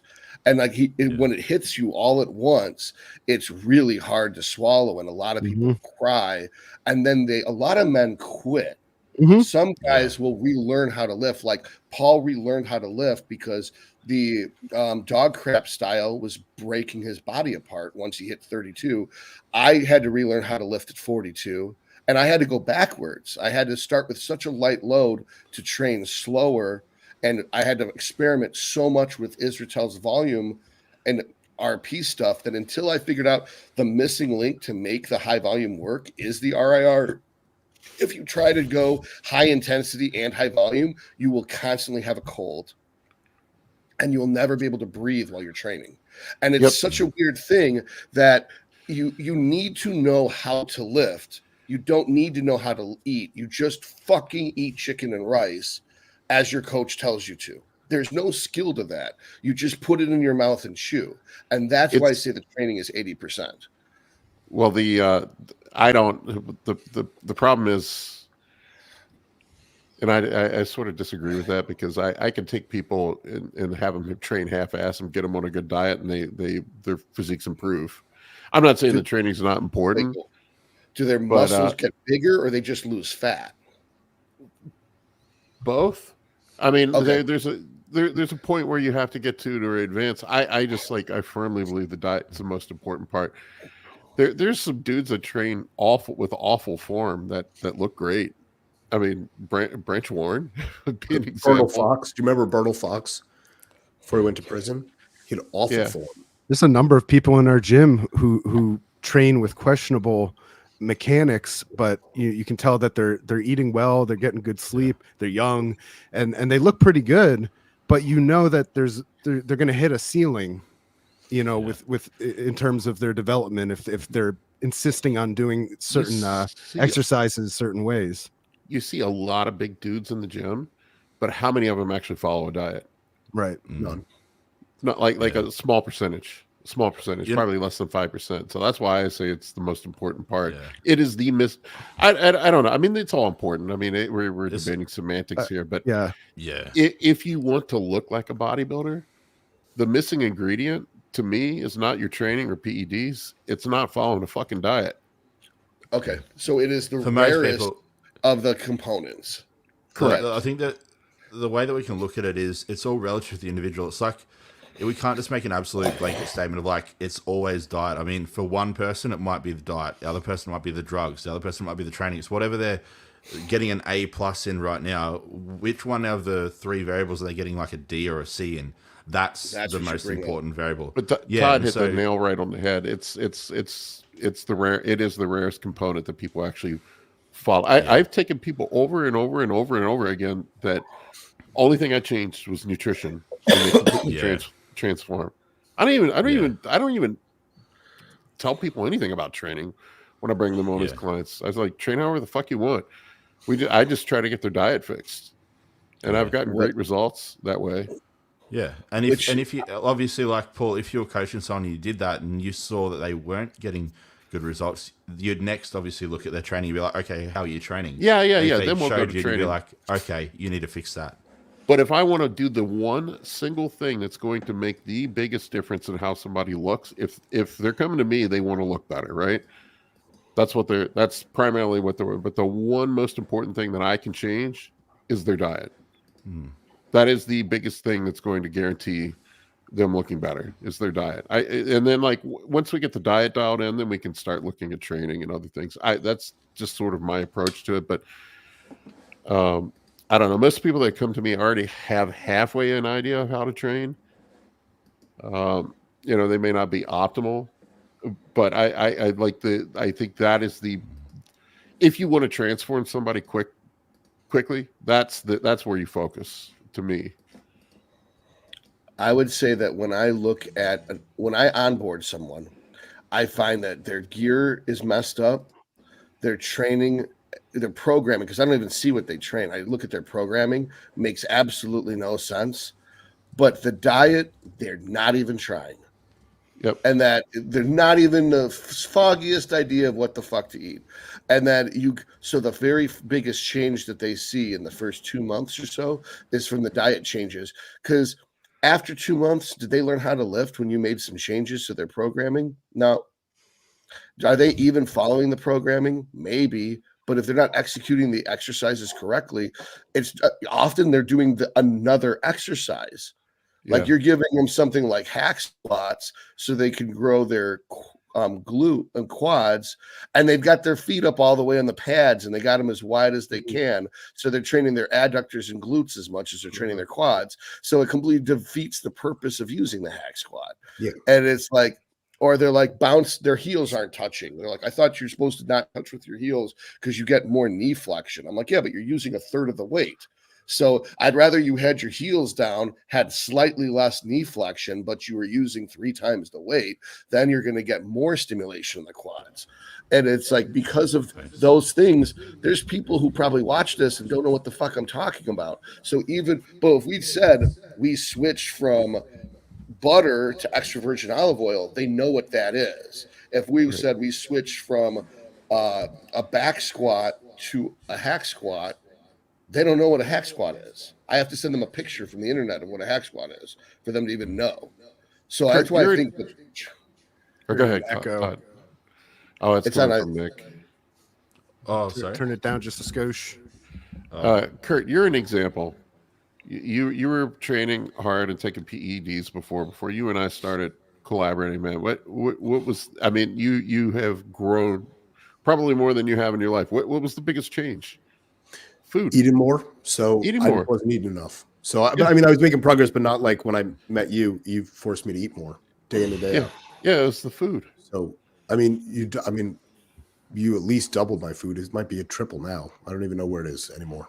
Yeah, food was the single biggest factor in your growth. Yeah.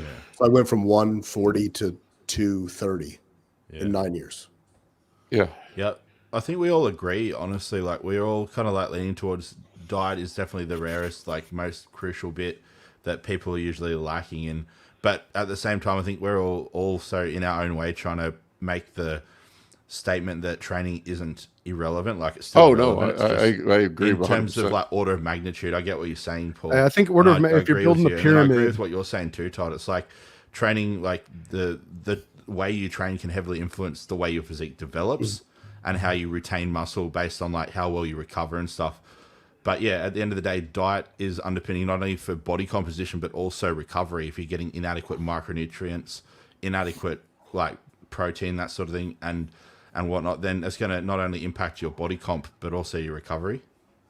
What were you saying, Colin?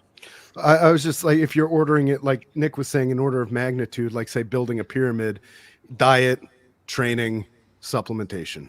Yeah. You know, Yeah, that would be my triangle Maslow's hierarchy of needs for bodybuilding if you want to be a successful bodybuilder. And what Paul was saying to me earlier, I don't think Paul and I have ever even discussed PEDs, like in any sort of way that pertained to either of us. So, and it was never even training. I don't think you and I have ever had a training conversation. It was only food. Yeah. I think once you've got a good training program in place, a good supplement protocol, it's the diet that needs the most tweaking and adjusting along the way. Like, figure out your training, have it like solidified, focus on hammering away at that consistently over the course of a number of mesocycles. PED wise, have a course, like a cycle that's comprised of compounds that you handle well and you obviously respond to well, and then basically a modulating diet on a needs basis through that phase of like training and using supplements. I also understand why Todd finds it difficult to understand, you know, that people struggle so much with the diet, like, because it is so simple when you really look at it, Simple, but it's not like easy. simple, not easy. Exactly what I was going to say. Just like a lot of the best things in life, you know, simple, not easy, but you got to. And I think with it, like what you were talking about, Colin, where you were struggling with it, I think the problem is we live in a world that basically reinforces the worst behavior with food. And then the internet, like I'm almost 50 years old. I started doing this when there was no internet. I was going to school for medicine. The only thing I had were medical textbooks. So I learned how to eat by reading what they knew for the last 100 years of medical books, which unfortunately for the keto people out there is not ketosis. It's that carbohydrates are stored as glycogen. And that protein builds tissue. Dietary fat is really not that important. And that's so, but there was no way to make a mistake because there was only a medical book, right? Or there weren't all of these blog posts from like fitness influencers saying this is how you should eat, this is how you should eat. There was less variability in like the information out there. It was all straight and narrow. And I agree. Like there was a book that I was given by my dad.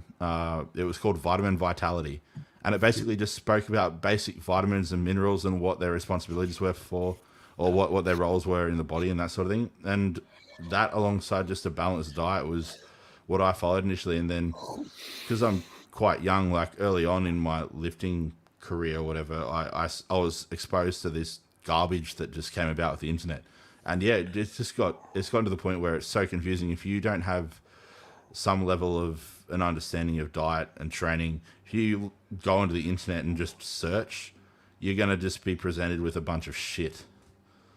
And it's really hard to tell what is right from wrong if you don't have any kind of idea of what to gauge that against. Yeah. And most of the social influencers are probably lying anyway. They're out to sell you something. There was a guy that I had a business thing with years ago who was, I'm not going to give his name, he's a social influencer, and he pitches some sort of combination of fasting and ketosis garbage. And when we used to go to business meetings together, we would get breakfast. I remember the first time I had breakfast with him, I was like, dude, you eat breakfast? He's like, oh yeah, this is shit I do on the internet. So don't believe any of the crap these people say on Instagram. They're all lying, and they're all on drugs too. So these guys that are natural and, you know. Yeah. The book I was referring to was called Vitamin Vitality by Patrick Holford. I don't know if that rings a bell to anybody. No, I'm looking it up now. Yeah. But Benjamin says 160-page book, basics of micronutrition. Benjamin says the reason we want to hear about drugs is because there's been limited information on them. We've been speaking openly about training and diet for a long time, but not drugs. Yeah, that's true. And that is true. I don't deny that. Shameless plug. Kurt and I are launching our anabolics eCourse. We're going to educate you on how to use drugs properly. Yeah, and that's my total intent on the internet now, is to educate people the proper way on these things. I'm not against talking about drugs. I just think that it's in the inner circles, it's not as big of a thing. It seems in the outer circle, it's a big conversation. But like when Todd and I talk about PEDs on the phone, we're not talking about what people would think. We're talking about stupid shit like the estrogen receptor beta, not like, what do you think about how much of this should I use? No one cares. It's for the mass audience, that's what people want to hear. And it's all relative too. It's like, you can't just say like, how much tren should I take? It's like, well, I don't fucking know. How much tren have you taken before? Like, do you even know if you respond well to tren? Like, it's like there's such like base level questions. Like, it's almost like a toddler going up to you and saying, what did you eat for breakfast? Or what do you eat for breakfast? It's like, why the fuck do you care? It's like, it bears no relevance to you whatsoever. Like, and it's people have no idea what questions to ask because they don't know how to understand how much interpersonal variability there is. I think they think that it's as simple as everyone's a Toyota Camry and that there's a certain type of carburetor. I know they don't even make carburetors anymore, but that there's a certain carburetor that makes the Toyota Cobra grow faster, and they want to know which carburetor to buy. And it's like, we're not all Toyota Camrys. We're not all the same. What works for one person doesn't work for another. Steve gets aromatization crashed by Masteron. Masteron has no effect on my estrogen level. Primo crushes my estrogen. Primo does not crush Kurt's estrogen. That it's not the same thing. What drugs do in one of us does not do that to someone else. And doses too, right? The doses are all over the place. Yeah. I'm on 3.3 grams of gear. I've got a 114/69 blood pressure. I've got a 51 hematocrit. I've got a 17 GGT. I've got a 0.9 cystatin C. And I'm on 18 units of GH. I've got a 77 fasted glucose. There is no fucking explanation for that. Aside, some of you will say, well, you're on fake gear. That's the only explanation you could have for that. Or I've been eating clean since I was 8 years old and exercising. And you've got a good genetic tolerance to the drugs. Yeah. Right. I just wanted to say, in terms of what Benjamin's talking about here, like, hearkening back to what Paul said is the thing that he sees in his clients making the biggest immediate change in their lives and their physiques is getting their diet right. I know that there is more information out there about training and diet. There's also more bad information out there about training and diet because it's been discussed more often. And a lot of people who are new to just working out and trying to change their physiques, they want to know about the drugs sooner than they should. And to me, that's putting the cart before the horse. That's the only point I wanted to make. 100%. And it segues back into the whole point that we're making about consistency earlier and routine. What are people routined with usually 9 times out of 10 when they come to a coach? They go to the gym, they train 4 or 5 days a week. What do they do with the drugs? They pin their drugs weekly. What don't they do? They don't eat consistently. Like, you fix that one variable, like you fix the consistency in their diet, all of a sudden, bam, they're consistent with their training, their drugs, and their food. It's like a home run. Mm-hmm. So I guess it's the variable that's least consistent, and that's why it has such a profound impact when it's fixed. Because they go from being We got time for one more, Paul. Yeah, we got Jay Gambler paid. I know. I can talk on this one. And this is not medical advice. It's just we're talking out loud. Using Telmisartan at 40, do you up the dose on cycle? What's blood pressure? Which is funny. We just talked about that's an example of a bad question. Yeah, because I don't know. Yeah, but I don't know what. I don't. I guess I can answer that way. Is I use 40 milligrams of Telmisartan, and I've been on cycle since 2008. So I don't know what you do when you go off a cycle, because going off your cycle is retarded. It's like, I'm a vampire. I'm going to drink blood. Well, when do you ever hear a vampire saying, I'm going to quit drinking blood for a while? Yeah. It doesn't make any sense. Vampires need blood. And once you start using gear, you have to use it forever. To answer his question, because it is quite vague, it lacks context. When you go on cycle, just measure your blood pressure now. When you go on cycle, measure it. If it goes into the red zone, increase your Telmisartan. If it's still fine, don't touch your toast. Like, that's the thing. Like, I hate people just applying polypharmacy for no fucking reason. Like, well, and why is the blood pressure up? Yeah, like yeah. what's your estrogen? Like, yeah, is it this diet, whole water? trend of everyone's letting their retention? estrogen go to 200 and using blood pressure medicine. Maybe keep your estrogen in range, Victor Black. Yeah, maybe like increased injection frequency. If that doesn't solve the aromatization, supplement with a small dose of an AI like exemestane. Yeah, Cool. I mean, I personally like using Primo as an AI because why spend money to just bring down some hormone when you could spend money to drive up your anabolic load and bring down said hormone? And a lot of people are like, well, access to plus you can fine tune it. You can fine tune the Primo. You can't fine tune an Arimidex. You're either taking a whole pill, or you're taking a half a pill, or you're taking a half a pill every other day. In the literature, in men, there's very little difference between a half a pill and one pill. So most of the time for men, they just need to take a pill. There's almost no difference in estrogen range between half a pill and full. Isn't Arimidex 97% suppression of estrogen? No, 83 to 88 men, 100% in women. Okay, so wouldn't it though? Like, let's say you're 10 at milligrams a day to cause 100% suppression in the man. All right, but let's say you're at 100 E2. You take one Arimidex, you're now at 20 or 17 E2. That's a lot of suppression.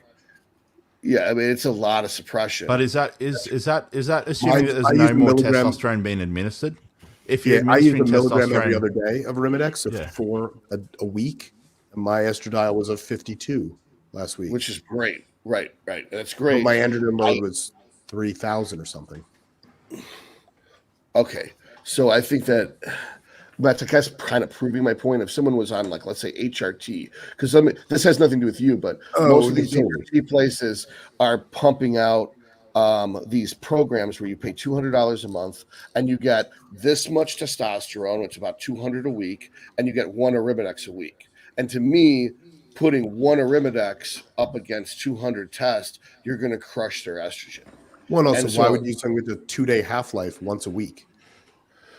That doesn't make any sense either. Like, then at that point, then you split it. At least you're spreading out. Right. You're doing a half an Arimidex every 3 days is how they're supposed that's to. That's bad medicine. Right. And to me, what makes more sense would be doing, all right, we're going to do 30 tests a day and 10 Primo a day. And that makes more sense because then you can control a fixed level of estrogen through the whole week rather than having the estrogen going up and down throughout the week and having them bloat up on a bunch of water, then dehydrate, then bloat up on a bunch of water. It doesn't make any sense the way that these HRT clinics are doing. No. And once again, this is not medical advice, people. Talk to your doctor. It's just our speculation, what we do. All right. Anything else, guys? I need to wrap up soon. About ready to chew my arm off. I was respectful. I didn't eat on camera today, bros. So nobody needs to go off on me. Yeah, people can just rip my head off instead. I sacrificed my gains for you. I think it's so funny that the big takeaway is nutrition is the most important thing, but we're not allowed to follow our diets because it emotionally offends people that aren't following theirs.